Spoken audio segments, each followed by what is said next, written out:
तो क्या हाल है आप सभी के। उम्मीद करते हैं सब अच्छे होंगे, सब बढ़िया होंगे, अपने अपने घर पर मौज काट रहे होंगे। तो देखिए, जैसे कि आपको पता है कि भारत के जो संबंध है वो अपने पड़ोसियों के अलावा बाकी जितने भी देश हैं उन सभी के साथ सुधरे हैं। लेकिन एक ऐसा देश है जिसके साथ संबंध बहुत ही ज़्यादा ख़त्म हो गए हैं, बिगड़ गए हैं, और यहाँ पर जो डिप्लोमेटिक रिलेशन है वो पूरे के पूरे स्ट्रेन हो गए हैं। मैं बात कर रहा हूँ कनाडा की।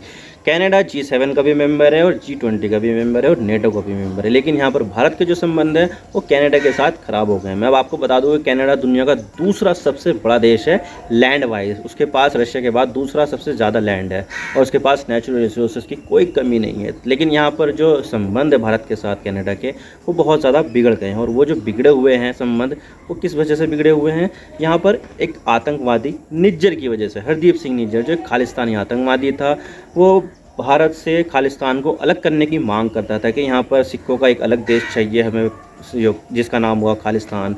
और निज्जर जो है उसी के लिए यहाँ पर ये मांग करता था, प्रोटेस्ट करता था और ये डिमांड करता था कि हमें तो यहाँ पर जो है खालिस्तान एक देश चाहिए। लेकिन जून में किसी ने यहाँ पर उसको मार दिया। लेकिन इन सब का सारा ठीकरा कनाडा ने इंडिया के ऊपर फोड़ दिया है कि भाई यहाँ पर जो इंडिया के जो एजेंट थे वो हरदीप सिंह निज्जर की मौत में इन्वॉल्व थे, क्योंकि यहाँ पर उनके घर के बाहर ही इनको गोलियों से मारकर कुछ लोग भाग गए थे। लेकिन अभी तक भी इस चीज़ का कोई सबूत पेश नहीं किया है कनाडा ने कि भाई कोई सबूत तो हो कि यहाँ पर इंडियन लोग इन्वॉल्व है, इंडियन एजेंट इन्वॉल्व है। लेकिन अभी तक भी यहाँ पर जो कनाडा है उसने कोई सा भी सबूत प्रोवाइड किया ही नहीं है कि यहाँ पर हाँ कि इंडिया के लोग इन्वॉल्व है इसके पीछे। लेकिन इसी बीच यहाँ पर जो कनाडा के जो PM है जस्टिन ट्रूडो, वो आए थे G20 के समिट में इंडिया में। लेकिन जैसे ही वो यहाँ से कनाडा वापस गए तो तब सबसे पहले तो उन्होंने ये काम किया कि जो फ्री ट्रेड एग्रीमेंट की जो बातचीत चल रही थी भारत के साथ, वो इनडेफिनेटली पॉज कर दिया कि अभी यहाँ पर हम अभी बातचीत करने के मूड में है नहीं। लेकिन इसी के साथ ही यहाँ पर कनाडा ने भारत के टॉप डिप्लोमेट को भी निकाल दिया कि आपकी ज़रूरत नहीं है कनाडा में, आप वापस इंडिया चले जाओ। और साथ ही कनाडा ने ये बात बोली है कि हरदीप सिंह निज्जर की मौत के पीछे इंडिया के एजेंट जिम्मेदार है। तो हम यहाँ पर जो भारत का जो डिप्लोमेट है उसको यहाँ पर वापस से इंडिया को वापस भेज रहे हैं कि हमें चाहिए ही नहीं है। और इस चीज़ को यहाँ पर इंडिया ने पूरी तरह से डिनाई कर दिया कि हमारी कोई भी इन्वॉल्वमेंट नहीं है, अगर होती है तो दिखा दो सबूत। लेकिन यहाँ पर कनाडा अभी तक सबूत दिखाई नहीं पाया है। और इसके बाद यहाँ पर भारत ने कनाडा के जो टॉप डिप्लोमेट है उसको भी निकाला। और साथ ही में यहाँ पर अब इतने ज़्यादा दोनों के रिश्ते स्ट्रेंड हो गए हैं कि अब दोनों देशों ने एक दूसरे के नागरिकों का वीज़ा है उसको ही बैन कर दिया कि भाई यहाँ तो ना तो कनाडा भारत के लोगों को वीज़ा देगा और ना ही भारत यहाँ पर कनाडा के लोगों को वीज़ा देगा। अब देखिए, इस सब चीज़ों के बीच में जो लोग हैं वो बहुत ज़्यादा परेशान हो जाएंगे, क्योंकि बहुत सारे के रिश्तेदार कनाडा के जो लोग हैं उनके रिश्तेदार भारत में रहते हैं और भारत के जो लोग हैं उनके लोग जो है वो कनाडा में रहते हैं। तो इस वजह से जो दिक्कत है वो सामने लोगों के ही सामने आएगी। लेकिन ऐसा पहली बार नहीं है कि भारत के जो संबंध है वो किसी दूसरे देश के साथ खराब हुए, बल्कि यहाँ पर कई सारे मौके आए हैं जिसमें जो दूसरे देश है उनके साथ या तो भारत के संबंध बिगड़े हैं या फिर यहाँ पर जो डिप्लोमेट है उनको निकालने का आदेश जारी कर दिया, या फिर जो मिशन है, डिप्लोमेटिक मिशन है, उसको यहाँ पर शायद उसका कम किया है। मैं आज इसके बारे में पूरी डिटेल के साथ बताऊंगा। तो चलिए शुरू करते हैं। तो देखिए, यहाँ पर सबसे पहले मैं बात करता हूँ पाकिस्तान की, जो भारत का पड़ोसी देश है और एक प्राइम एनिमी भी है। तो देखिए, डिप्लोमेटिक रिलेशन जो है वो पाकिस्तान के साथ बिगड़ते बनते रहते ही हैं, इसमें कोई नई बात नहीं है। लेकिन यहाँ पर जो वेस्टर्न देशों के साथ डिप्लोमेटिक रिलेशन है वो बनना यहाँ काफ़ी अजीब बात है। लेकिन हम बात करें पाकिस्तान की, कई मौक़ों पर यहाँ पर जो डिप्लोमेटिक रिलेशन है वो सबसे ज़्यादा ख़राब हुए हैं। लेटेस्ट 2019 की बात करते हैं, जब इमरान खान पावर में थे। तो 2019 में भारत ने एक सबसे बड़ा कदम लिया था जम्मू कश्मीर के बारे में, और वो था आर्टिकल 370 को हटाना। अब देखिए, यहाँ पर जो जम्मू कश्मीर है वो भारत के कंट्रोल में है कुछ हिस्सा, और कुछ हिस्सा पाकिस्तान के कंट्रोल में है। लेकिन यहाँ पर जो पाकिस्तान है वो जो इंडिया के जो कंट्रोल वाला जम्मू कश्मीर में है उसको भी अपना मानता है। तो इसी वजह से जो पाकिस्तान है उसने यहाँ पर भारत के जो टॉप डिप्लोमेट थे उसको निकाल दिया कि भाई यहाँ पर अब तुम्हारी कोई ज़रूरत नहीं है, वापस से इंडिया चले जाओ। और ये थे भारत के हाई कमिश्नर पाकिस्तान को, अजय बिसारिया जी। तो यहाँ पर उनको निकाल दिया था। और इसके बाद पाकिस्तान ने भारत से जो ट्रेड होता था उसको भी सस्पेंड कर दिया था, जो उनके पैरों में खुद की कुल्हाड़ी थी, क्योंकि इससे जो पाकिस्तान है उसमें बहुत ज़्यादा दिक्कत ही होने वाली थी। तो इस तरह से ये जो बायलैटरल रिलेशन थे भारत और पाकिस्तान के बीच में वो उस इंसिडेंट के बाद लगभग ख़त्म ही हो गए, और अभी तक भी भारत और पाकिस्तान के बीच में कोई बातचीत नहीं हुई है। और 2003 में भी यहाँ पर भारत और पाकिस्तान के संबंध बहुत ज़्यादा बिगड़ गए थे। चार्ज डी अफेयर जो था पाकिस्तान का भारत को, उसको यहाँ पर भारत ने निकालने का आदेश दे दिया कि भाई तुम यहाँ से निकल जाओ। और जो भी बहुत सारे जो डिप्लोमेट थे उनको भी निकालने का आदेश दे दिया था। और इसके पीछे ये वजह बताई जा रही थी कि जो पाकिस्तान है वो सेपरेटिस्ट, जो कश्मीर में सेपरेटिस्ट है उसको यहाँ पर फंडिंग कर रहा है, सपोर्ट कर रहा है।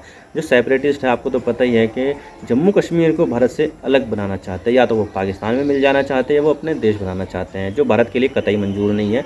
और इस चीज़ को पाकिस्तान काफ़ी ज़्यादा सपोर्ट कर रहा था, फंडिंग भी कर रहा था, तो भारत ये कैसे देख सकता है, तो भारत ने ऐसा कर दिया था। और इससे पहले 2001 में भी पार्लियामेंट पर अटैक हुआ था, तो इस वजह से भी भारत के अंदर काफ़ी ज़्यादा गुस्सा था।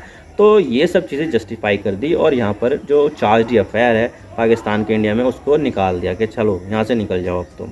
चलो ये सब तो पाकिस्तान के साथ था, जो अक्सर ऐसा होता ही रहता है। लेकिन यहाँ पर यूएसए के साथ भी ऐसा ही हुआ था, जिसमें दोनों देशों के बीच में काफ़ी ज़्यादा डिप्लोमेटिक टेंशन हो गई थी।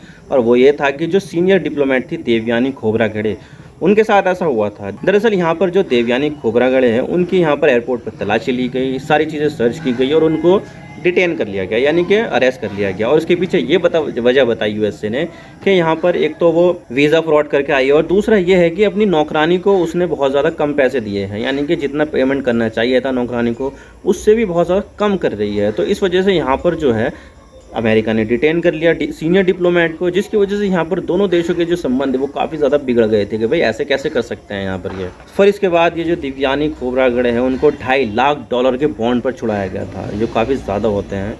तो इस वजह से यहाँ पर दोनों देशों के बीच में काफ़ी ज़्यादा तकरार हो गई थी। और अब मैं बात करता हूँ चाइना की। तो आपको तो पता ही है कि भारत और चाइना के संबंध कैसे है। और यहाँ पर जो किया गया था गलवान वैली में, आप सबको पता है क्या हुआ था।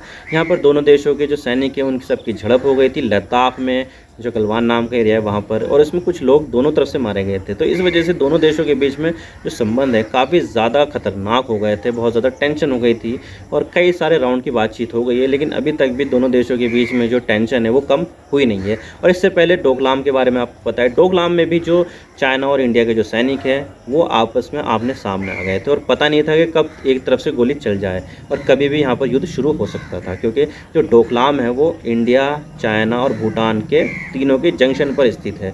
तो यहाँ पर जो चाइना की आर्मी है वो यहाँ पर आ गई थी और यहाँ पर अपना कब्जा जमाने की कोशिश कर रही थी। लेकिन यहाँ पर भारत के जो सैनिक हैं उन्होंने बहादुरी से यहाँ पर उसका सामना किया और आगे बढ़ने ही नहीं दिया। और इसके लिए यहाँ पर भूटान ने भी भारत से मदद मांगी थी। तो भारत यहाँ पर भूटान के जो आग्रह है उसको कैसे अस्वीकार कर सकता है। तो यहाँ पर गया और यहाँ पर जो चाइना की आर्मी है उसके सामने फेस ऑफ किया कि भाई हमारे होते हुए यहाँ पर आप इससे आगे बढ़ नहीं पाओगे। तो यहाँ पर बहुत ज़्यादा इस तरह की चीज़ें देखने को मिली थी। और अब से लगभग 28 साल पहले यहाँ पर फ्रांस के साथ भी ऐसा हुआ था। वैसे देखा जाए तो आज के हिसाब से देखें तो भारत और फ्रांस के संबंध बहुत ज़्यादा मजबूत हैं।